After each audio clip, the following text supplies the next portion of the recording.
Good evening, my friends. It is about 5:33 p.m.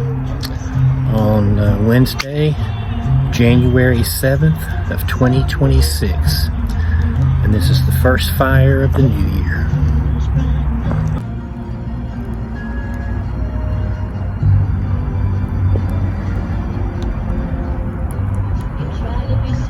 Yes, the first week of the new year is already gone.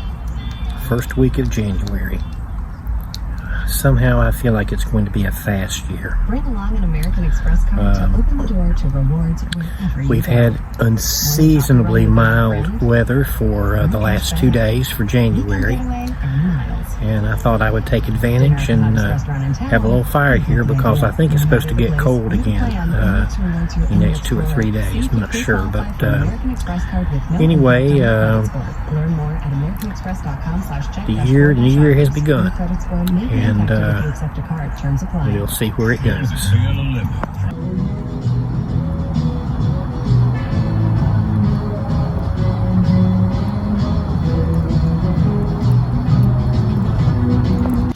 I would like to give a shout out and recognize former president, and I might add late former president, Millard Fillmore, whose birthday is today. And Millard Fillmore would be 226 years old. 13th president, mainly our forgotten president. Not many people know who he is or that he was even president. He became president upon the death of President Zachary Taylor. He was his vice president.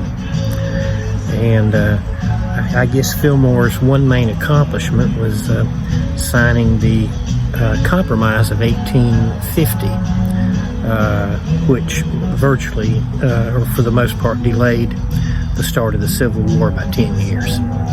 And he also was responsible for sending Commodore Matthew Perry across the Pacific to open relations with the country of Japan. And anyway, happy birthday, President Fillmore. I've been fairly industrious the last couple of days. I'm determined to make this year, 2026, the year that I get my house in order. Declutter, straighten up, clean, paint, repair, whatever I have to do. Yesterday I took down what was left of an old glass door in front of my front door. The glass had been gone for a long time, so you could actually walk through it. But it was causing a little bit of a hazard. I almost tripped on it several times going out. And, I didn't want Stephanie tripping on it because she's over here most weekends. And so anyway, I took it down yesterday. I had to practically tear it down after there were 4 screws that were holding it in place, and I couldn't get those. Anyway, I got the screen door down, glass door, glass rim, frame. Today, I finally put a new doorknob on my front door, and so I'm going to very slowly start taking care of things, and I'm going to try to make this a little more productive year. That's one of my New Year's Eve's resolutions. I'd say another one is going to try to write more. I'd very much like to publish something. I've got so much I've written over the years, and it just sits in there in a drawer. And so I'm going to try to write more, continue to be creative, which I always enjoy doing, and most of all, I'm going to be myself, and that means I'm going to be wild and freaky, and just do what I want to do. I told Stephanie the other day as we were driving down this one of the streets in Monroe, I saw a great big rooster, ceramic rooster. I mean, it's a giant rooster you can put on your front lawn.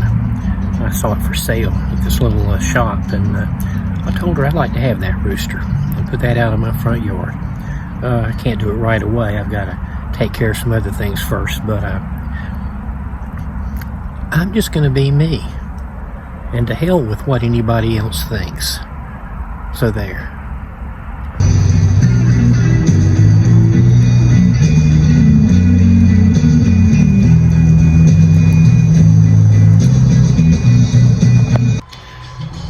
I'd like to take leave of the fire for just a couple of minutes to show you something.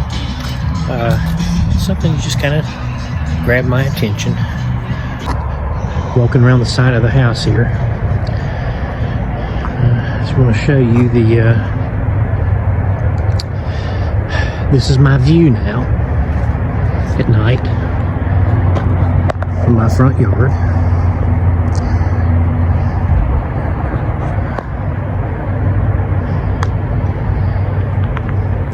I have yet to meet any of my neighbors, really. I do see a lot of them coming down the sidewalk, you know, walking down to the park, wherever. But, and some might say, well, that's a pretty sight with all of everything lit up and everything, and perhaps, yeah, if you want to look at it that way, maybe it is, but, compared to the view that I used to have, not so much so. I used to come out on my front porch at night, look across that empty field, and see hundreds and thousands of fireflies dancing, flitting around, lighting up the field. And if I stared long enough, it was like going through stars. And could hear the sound of crickets, and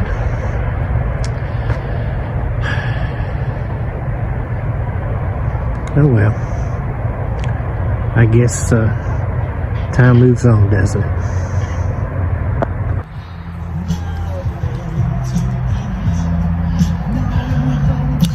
I've been sitting here looking at the stars. I can't see them as well as I used to, but you know, they still look the same as they did 60 years ago when I was a 6th grader, our first year here in Wingate.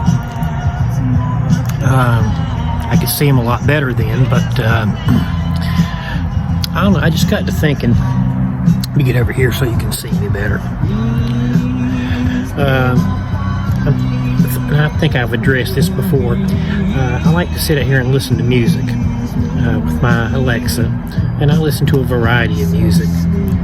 And I post this on YouTube, and I'll post it on Facebook, and I'm always getting gigged for copyright issues because I'm playing copyrighted songs. And I'm just listening to them. I'm not trying to gain any money off of them. These songs don't belong to me. I make no claim to any of them. I just like listening to music, and I like having music in the background while I'm listening, you know, having my fire and talking and everything.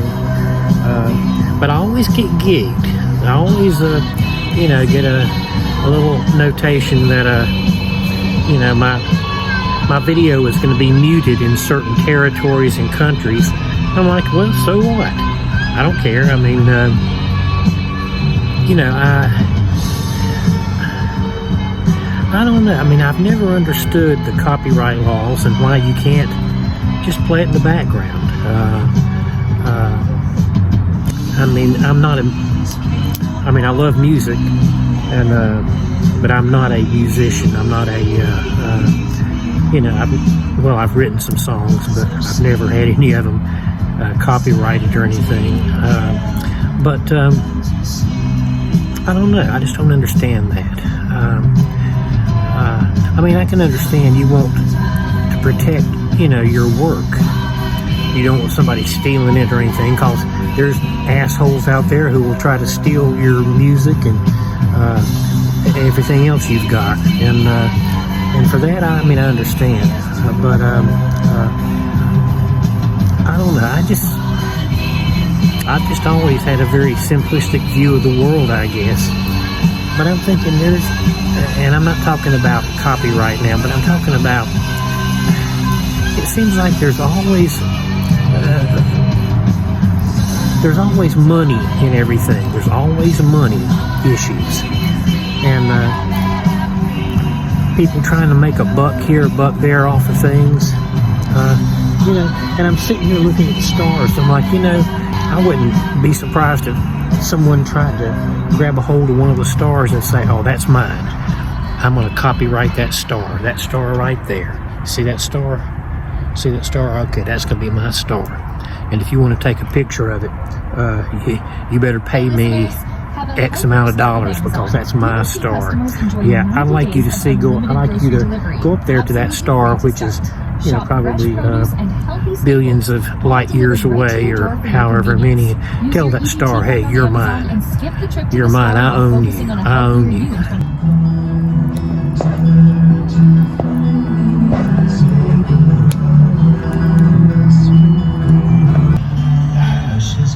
I've started drinking Bloody Marys. It's a healthy way to get a buzz.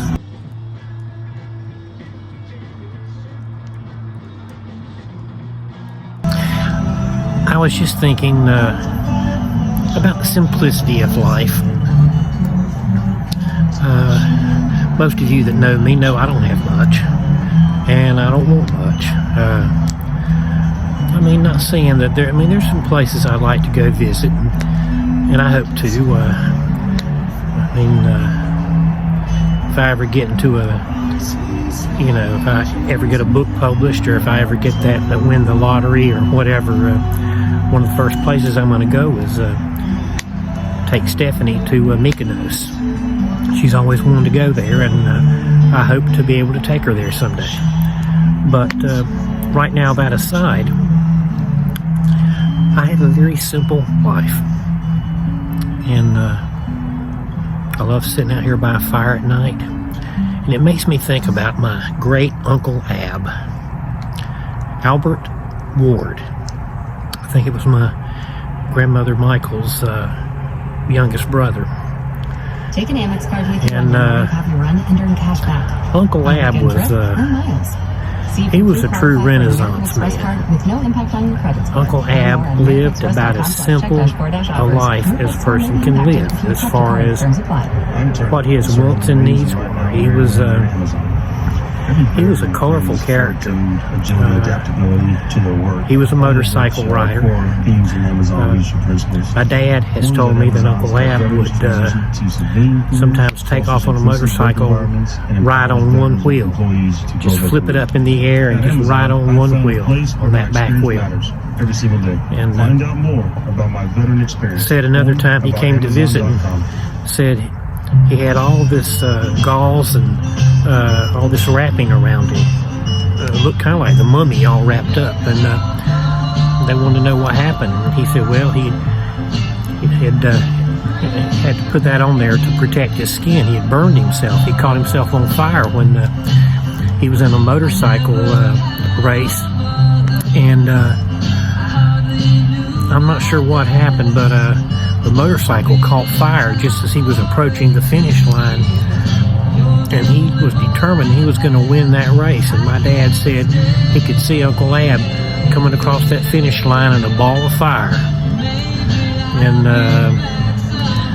but Uncle Ab was he was an interesting man. I met him 2 or 3 times in my life. He died back in I think 1989, 1990, somewhere around there. But he lived a very simple life, and he was happy. Uncle Ab was a very happy man, I think. And I just think the happier, you're happier when things are simple. I think sometimes the more you have, the more problems you have. I mean, a lot of responsibility.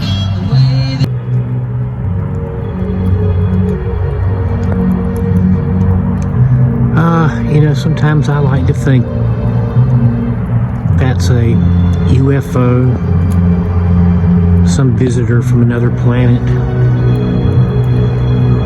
who's going to come and straighten all this out,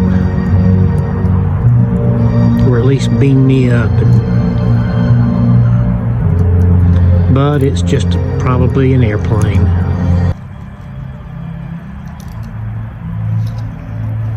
I'm still watching that,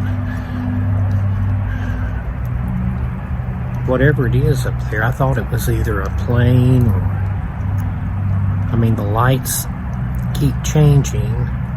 Sometimes there's two lights, one a little brighter than the other, then it just kind of merges into one light.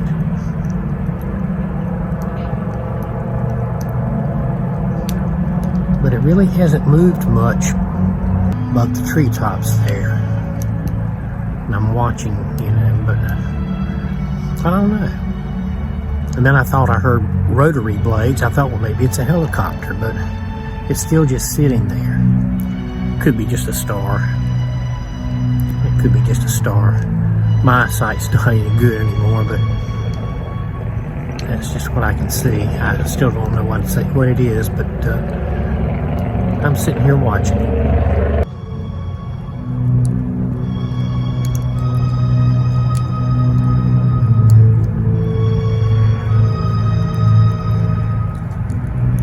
Who knows? Who knows? Well, it's a little after 8:30. I've been out here for a little over 3 hours. Fire's dying down some, and I think I'm going to go on in and call it a night. Maybe back out here again tomorrow, maybe not. I don't know. It just depends what the weather is like. But like I say, it's unusually mild for January. But anyway, I hope everyone has a good night. Thank you for joining me by my fire. Thank you for listening to me rant. And we'll see you next time. This is David Warren. Back to you, Wolf.